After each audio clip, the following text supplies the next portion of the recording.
Heyo, how's it going? So I messed up and didn't make a video yesterday. And Monday was not a movie review, so sorry. We're just gonna have to do a movie review on another day.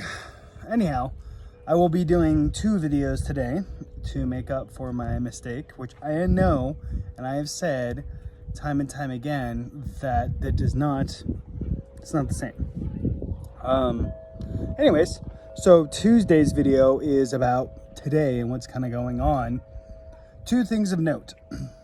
One is there was a rather unfortunate situation, simply put, where a guy comes to go pick up his children, and his ex-wife, like on the dot, 3:15, his ex-wife is like, no, I want to spend more time with them. You can't take them. Now, I've been seeing clips for weeks and months and whatever about this kind of weird phenomena that exists where there's a certain bias towards women in regards to custody battles. And I have someone relatively close to me that is currently fighting with this, and except it's kind of reversed. She is a woman and she's having difficulty. It's complicated. Anyways, not to make it about that. Anyhow, in this scenario, what transpired effectively was the ex-wife's current boyfriend came out and was like, you need to get off the property. And clearly the ex-husband is like, well, F you. And they kind of, engaged with each other. There was a bit of a scuffle. And it should be noted that the boyfriend came out with a gun. So technically, whether it's his property or not, whether it's the ex-wife property, he came out with a gun and was like, hey, you need to get off this property. They kerfuffled, separated, then the boyfriend drew his gun and fired 2 shots and killed the ex-husband, the father of the kids he was trying to pick up. And I believe this was in Texas, and there's going to be no charges on the guy because it was effectively ruled as a self-defense. And it's a very interesting thing because I can see both sides, and I think that what we have here is simply a situation where the proper thing for the deceased, and hindsight is 2020, but the proper thing to do would be to step off the property and to call the police and basically state, hi, my name is blah, I'm here to pick up my child. I have a court-ordered time, 3:15. I was here on time to pick up my child. My ex is not allowing me to pick up my child. Her current man is here, and he basically threatened me, brandishing a gun, whatever you want to call it, and wait until the cops show up and let them sort it out, because it is their job. That is their job. In a civilization, that's their job. Hi, puppies are being silly. Okay, Riker, I got it. Oh my gosh. Oh my god. Hi, buddy. So that's one, and that's a shitty thing in and of itself. The other thing is kind of a weird thing and also a bad thing that happened. There was a shooting in California recently, and I think as of now 3 men and 3 women were shot, and it automatically got ruled as, oh, this is another mass shooting. Oh my god, this is largest mass shooting in the capital of California ever. 6 people dead. Well, for starters, it doesn't really come across like a mass shooting. I think we're going to get more data, but I think it's going to come across as more of a, like a gang shooting. And not that that isn't bad, but a gang shooting is one thing in the sense of you have, 2 groups or whatever, 2 individuals from groups, and they're shooting at each other, and then there's bystanders who get hit. That's different than a mass shooter whose sole objective is to kill as many people as possible. Even still, though, what's worse about it is that our, you know, as Crowder likes to say, the ex-president of the United States, Joe Biden, ex-vice president of the United States, Joe Biden, which I love, is factually true. And, you know, I'm more inclined to not think that Biden is the current president, but whatever. Anyways, he immediately got on social media like less than 24 hours later and was like, we need to do this, and we need to do this, and we need to do this.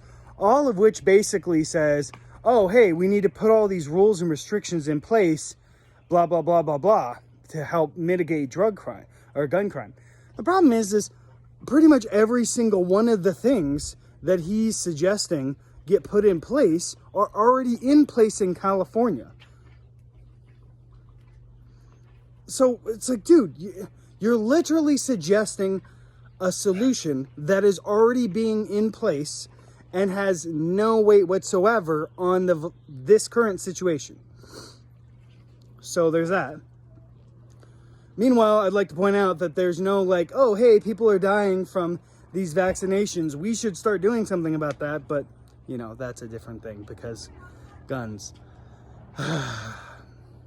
Even though pharmaceuticals kill exponentially more people than guns every year, it's always guns that are the big bad guy.